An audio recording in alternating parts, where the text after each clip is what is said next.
everybody, much peace to you all. Today's topic is the ego and really how to really leave your ego behind, because I believe that the ego is not who we really are. The ego is just a persona that we have, it's just an image that we have of ourselves. And what I'm seeing in my own journey was the fact that I had moments when I was operating from the ego. And the ego was only reflecting to me some thought patterns, some unfulfilled experiences, some wounds that I had to deal with. So the ego shows you your identity that you have with yourself. But in essence, what I believe to happen is the fact that we are more than our egos. We're actually spiritual beings having a human experience. We are in essence, when we let go of the ego, we realize that we're actually the universe experiencing itself through a human being. And the secret to leaving your ego behind is stepping into the consciousness of oneness. Okay, you are actually one with everything. They say that separation is a big illusion. Okay, so in this reality, in this vibrational reality, there is no separation. And when we leave our egos behind, we realize that we're actually one with the universe. We're one with life itself. And again, separation and duality is just a third dimensional level of consciousness. But when you raise your frequency to the next level, when you increase your vibe in such a way, you realize that there is no need for ego, or you can begin to integrate your ego in a healthy way. I see that in this matrix, in this society, so many of us, me included sometimes, we are operating only from the ego. But when we begin to become aware, keyword become aware. Okay, so you have to become aware of your thoughts. You have to become aware of your belief systems. You have to become aware of your thought patterns. So when you become aware of your ego, it's like you become the observer of it. And in essence, you are not the ego. You are not the identification that you have with the self. You're just the observer of the ego, okay? So don't get me wrong, maybe you have to integrate your ego in a healthy way. That is such a good way to go about it. Because, the ego can be healthy sometimes. The ego has the power to say no to a certain circumstance that you don't want to experience, okay? The ego has the power to protect you at times, maybe. But when you use it in a unconscious and negative way, then it has the power to destroy you. It has the power to lower your frequency in such a way that you will actually experience suffering. So in essence, you are not your ego. You are not who you think you are at a mental level. You are not your past. You are not what has been taught to you. You're not even the knowledge that you are experiencing, okay? So you are not the persona that is in this body. You're actually the more advanced spiritual version of your being, okay? From my perspective, we are more than our egos. We are more than our minds. And the mind is just a tool, okay? So be careful how you use your mind, because your thoughts have the power to become your reality. Whatever you think of and whatever you focus on has the power to expand. And if you are focusing only on the ego, if you are focusing only on the negative part of reality, then the universe will have to give you more of that. But when you begin to let go, and when you begin to raise your frequency to the next level, when you begin to smoothen the vibration, when you step into a higher density, you realize that you need less and less of the ego, okay? So the ego may be a servant, and when we use it in a healthy way, it can be positive. But once again, if we are only operating from the ego, if we are only operating from hate, from separation, from resentment, then the ego has the power to affect us in a negative way. So my suggestion is get to silence the mind, because the ego mostly happens into the mind. But when you begin to step into your body's consciousness, when you begin to step into the road from the head into the heart, you realize that you are more than your ego. You are more than your identity. You are more than your past experiences, okay? So in essence, you can see things from the bird's eye view.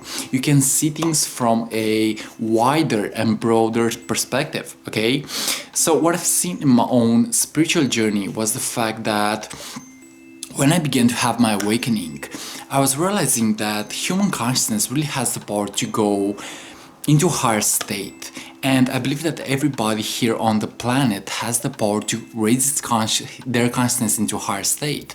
I believe that we are more than we think we are. And the more that we begin to recognize this spiritual nature, is the more that we are evolving at a faster rate, is the more that we will step into a more connected state of consciousness.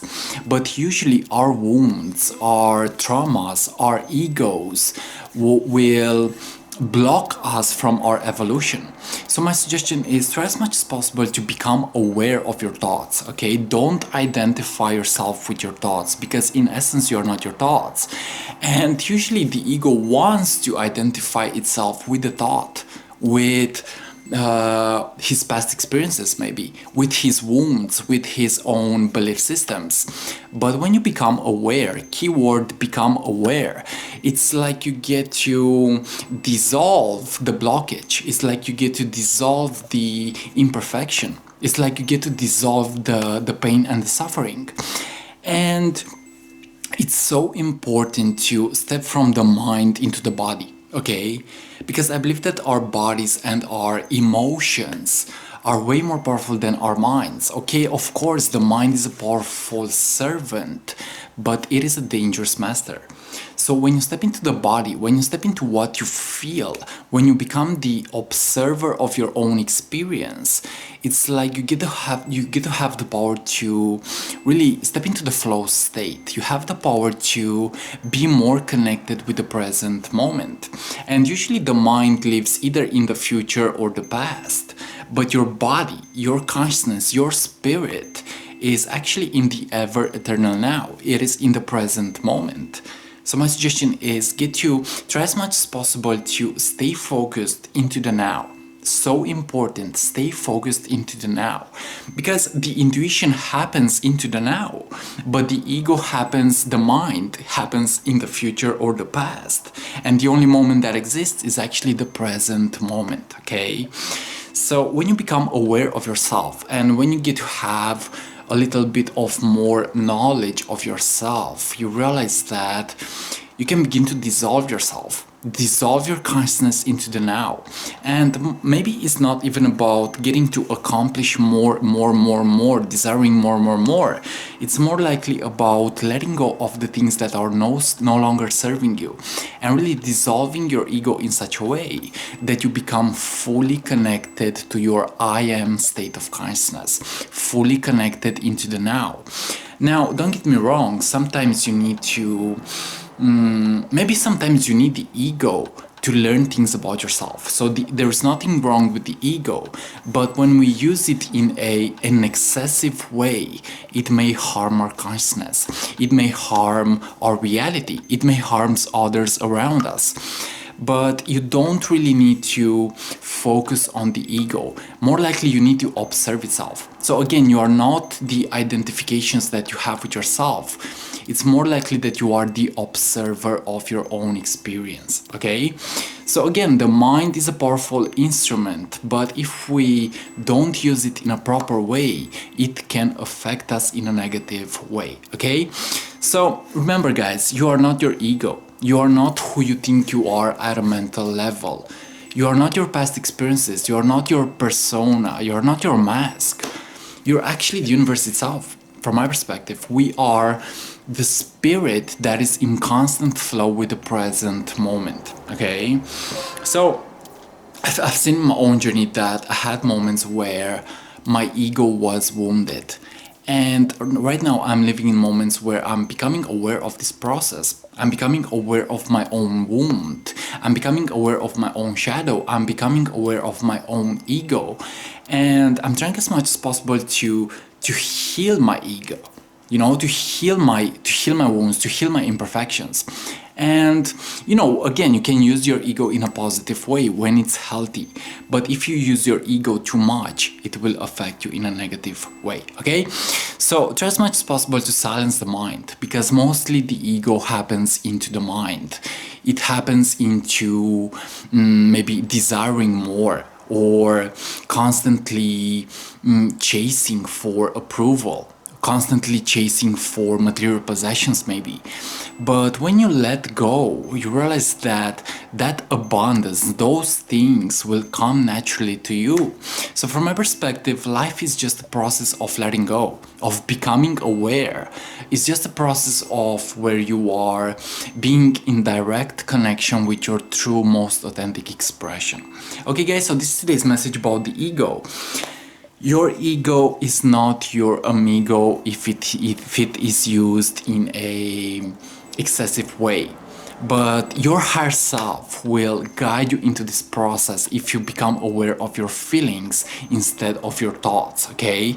So when you are more connected to the feeling, it's like you clear your mind. When you are more connected to the heart space, it's like you don't want to harm the other anymore. It's like you don't want to live in separation anymore. It's like you are more connected to a natural flow of consciousness. Okay, so this is today's message on letting go of the ego or becoming aware of the ego. Okay, I believe that life is just a process of becoming aware of your state of consciousness. It's all that you gotta do. Become the observer of your experience and you will see magic happen. Guys, thanks so much for watching, and like always, see you on what is coming up next. Today's message was about the ego. The ego is the identification that you have with yourself. You are not that. You are far more than that.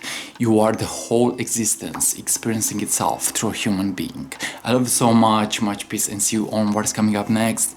And if you're new to the YouTube channel, feel free to subscribe and leave a comment. I love you so much, much peace, and see you on what is coming up next. Bye bye.